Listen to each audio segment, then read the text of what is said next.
नमस्कार। राजनीति विज्ञान बीए पाठ तृतीय के प्रश्न पत्र प्रथम के अंतर्गत आज हम बात कर रहे हैं जॉन स्टुअर्ट मिल के द्वारा बेंथम के उपयोगितावाद में किए गए संशोधन के संबंध में। जॉन स्टुअर्ट मिल उपयोगिता का अंतिम समर्थक और व्यक्तिवाद के अग्रणी विचारकों में से एक थे। उन्हें उपयोगितावादी दर्शन को एक नई दिशा प्रदान की है। उनके विचारों में उपयोगितावाद, व्यक्तिवाद और उदारवाद का अपूर्व सामंजस्य मिलता है। जॉन स्टुअर्ट मिल का जन्म लंदन में 20 मई सन 1806 को हुआ था।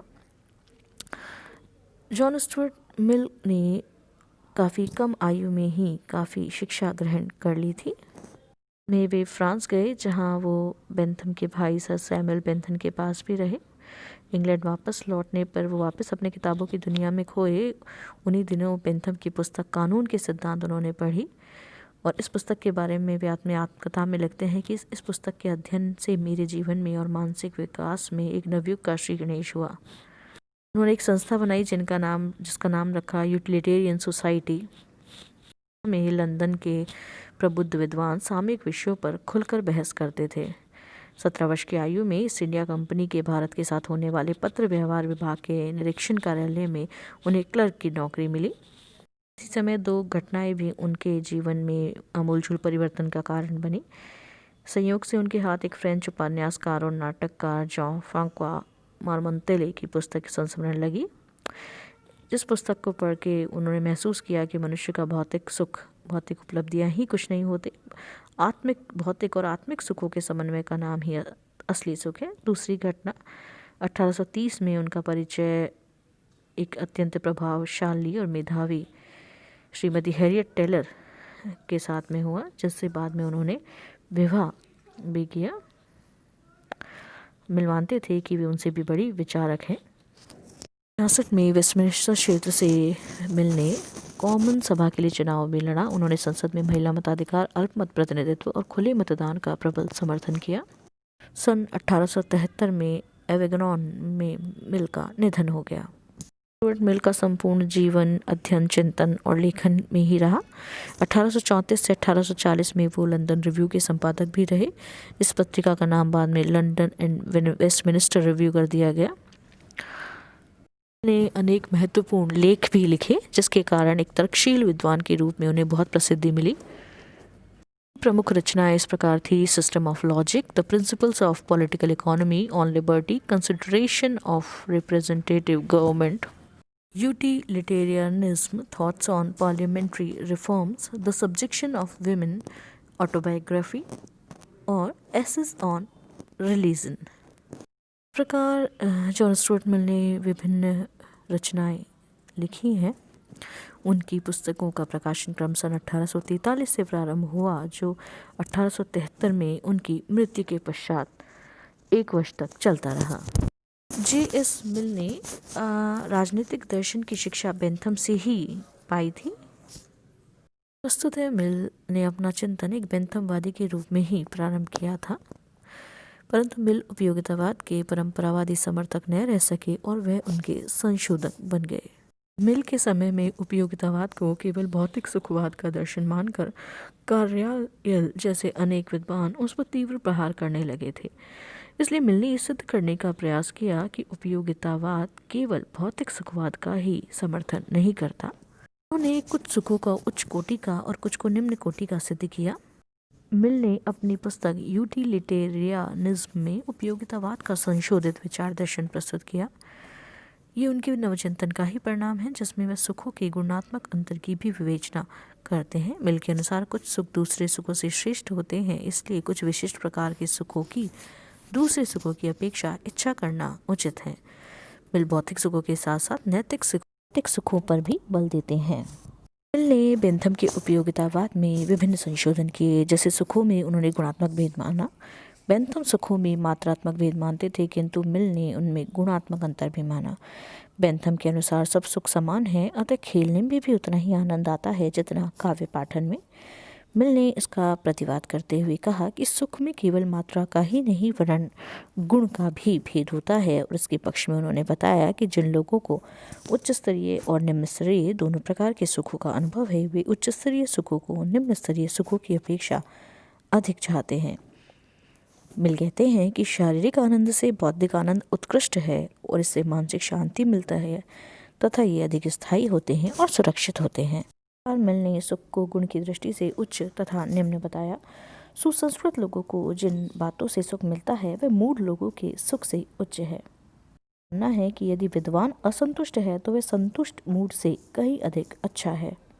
हालांकि इस प्रकार सुखों में गुणात्मक अंतर बताकर मिल ने उपयोगितावाद के केंद्रीय विचार को काफ़ी दूर कर दिया, क्योंकि उपयोगितावाद के अनुसार मनुष्य के जीवन का सर्वोपरि उद्देश्य सुख प्राप्त करना है। और मिल के अनुसार सुखों में गुणात्मक अंतर मान लेने का अर्थ है कि मानव जीवन का उद्देश्य उपयोगिता नहीं बल्कि कोई अन्य तत्व है। इस प्रकार मिल ने सुखवाद का आधार मात्रात्मक की अपेक्षा गुणात्मक बताकर बेंथमवाद को खंडित कर दिया। साथ ही मिल ने यह भी स्वीकार किया कि सुखों की नापतोल नहीं की जा सकती। सुखों की मात्रात्मक नापतोल असंभव है, क्योंकि दो सुखों अथवा दुखों में से कौन सा सुख अथवा दुख तीक्ष्ण है, इसका निर्णय उन्हीं के लोगों के द्वारा किया जा सकता है जिन्होंने दोनों प्रकार के दुखों और सुखों का अनुभव किया हो। मिल के अनुसार सुख की श्रेष्ठता या उपयोगिता को जानने का या परखने का सिर्फ एक ही तरीका हो सकता है, वो है विद्वानों की सम्मति। ज्ञानी व्यक्ति जिन्होंने विभिन्न सुखों की अनुभूति की है वही सुखों की श्रेष्ठता अथवा उपयोगिता तथा उनकी निम्नता के संबंध में निर्णय दे सकते हैं। विद्वानों के निर्णय को ही सुखों के अच्छे और बुरे होने का एकमात्र प्रमाण मानना चाहिए। इस प्रकार मिल ने बेंथम द्वारा प्रतिपादित सुख दुख की मापतोल को गलत सिद्ध किया है। बेंथम के उपयोगितावादी दर्शन में नैतिक चेतना, कर्तव्य की भावना, नैतिक बंधन आदि के लिए कोई स्थान नहीं है। उनके अनुसार व्यक्ति के जीवन का लक्ष्य भौतिक आनंद के अतिरिक्त और कुछ नहीं है, और वे सभी चीज़ें जो केवल भौतिक सुख की प्राप्ति में सहायक हैं या बाधक के रूप में देखकर उन्हें अच्छा और बुरा बताते हैं। नैतिक आधार पर वे चीज़ों को नहीं परखते हैं। मिल का विश्वास था कि मनुष्य चेतना के निर्माण में प्रेम, सहानुभूति, धार्मिक भावना तथा आत्मोत्सर्ग की प्रवृत्ति आदि का भी योग रहता है। उनकी यह भी मान्यता थी कि कर्तव्य की भावना व्यक्तिगत अधिकारों तथा निजी स्वार्थों से व्युत्पन्न नहीं हो सकती थी। उदय मिल ने अंतःकरण से उद्भूत कर्तव्य भावना को जीवन पर प्रधान मानकर उपयोगिता को नैतिकता पर आधारित करने का प्रयास किया। इस सिद्धांत द्वारा मिल ने बेंथमीय उपयोगितावाद को नैतिक स्वरूप प्रदान करने का प्रयास किया, और मिल के हाथों में उपयोगितावादी दर्शन पूर्णतः व्यक्तिगत आचार का दर्शन बन गया। बेंथम के उपयोगितावाद में एक अन्य संशोधन भी किया। बेंथम ने व्यक्तिगत एवं सामाजिक हित में सामंजस्य स्थापित करने की दृष्टि से दंड भय के सिद्धांत का प्रतिपादन किया। उनका मत था कि दंड भय के कारण व्यक्ति को बुरे एवं असामाजिक कार्य करने से रोका जा सकता है। ये 4 प्रकार के दंडों, भौतिक दंड, राजनैतिक दंड, नैतिक दंड, धार्मिक दंड का उल्लेख भी किया। निश्चय ही इन दंड की वजह से व्यक्ति को अच्छे आचरण के लिए बाध्य किया जा सकता है, किंतु मिल इन्हें बाह्य बंधन मानता है। स्वार्थ और सार्वजनिक सुख के अंतर को कम करने में मिल की मान्यताएं बेंथम से एकदम भिन्न हैं। कहते हैं कि उपयोगितावादी मानदंड व्यक्ति का अधिकतम सुख न होकर अधिकतम सामूहिक सुख है। प्रकार के बंधनों को मिल कृत्रिम और अस्थायी मानते हैं। मिल आंतरिक दंड भय को, जिसे उन्होंने अंतःकरण के नाम से संबोधित किया है, अधिक स्वाभाविक और शक्तिशाली मानते हैं। अनुसार प्रत्येक व्यक्ति में मानव जाति के सुख की भावना रहती है, इसलिए उसे सार्वजनिक सुख के लिए अधिक उत्सुक होना चाहिए और उसे बढ़ाना चाहिए। स्वतंत्रता संबंधी सिद्धांत में भी संशोधन किया। बेंथम के अनुसार स्वतंत्रता उपयोगिता सिद्धांत की अनुगामिनी होती है, अग्रगामिनी नहीं। उसने स्वतंत्रता को सुरक्षा से अधिक महत्वपूर्ण नहीं माना, परंतु मिल के अनुसार स्वतंत्रता का स्वयं अपना महत्व है और वह स्वयं अपने में एक साध्य है। उपयोगिता की प्राप्ति के लिए स्वतंत्रता साधन नहीं हो सकती।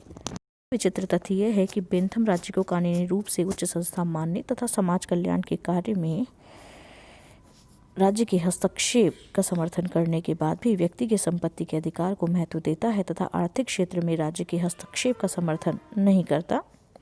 इसके विपरीत मिल व्यक्ति की स्वतंत्रता का महान पोषक और राज्य के सीमित कार्यों का समर्थक होने के बाद भी संपत्ति के अधिकार को सीमित करना चाहता है तथा आर्थिक क्षेत्र में मजदूरों बच्चों, स्त्रियों के कल्याण के लिए आवश्यक कानून, संरक्षण एवं राज्य के हस्तक्षेप को आवश्यक मानता है। व्यक्ति आदि होते हुए भी यहाँ मिल गरीब एवं शोषित वर्ग के हित में राज्य के आर्थिक क्षेत्र में हस्तक्षेप और नियंत्रण के अधिकार का समाजवादियों के समान ही समर्थन करते हैं। ने बेंथम के उपयोगितावाद में काफ़ी संशोधन किए। उन्होंने उपयोगिता को नवीन रूप प्रदान किया जो काफ़ी आकर्षक है एवं प्रभावशाली है। मिल के हाथों में व्यक्ति केवल अपना सुख चाहने वाला ही नहीं रह गया, अपितु वह दूसरों के सुख चाहने वाला श्रेष्ठ नैतिक प्राणी बन गया। साथ ही राज्य भी व्यक्ति को केवल भौतिक सुख प्रदान करने वाली संस्था न होकर एक नैतिक संस्था बन गई जिसका उद्देश्य भी नैतिक है। धन्यवाद।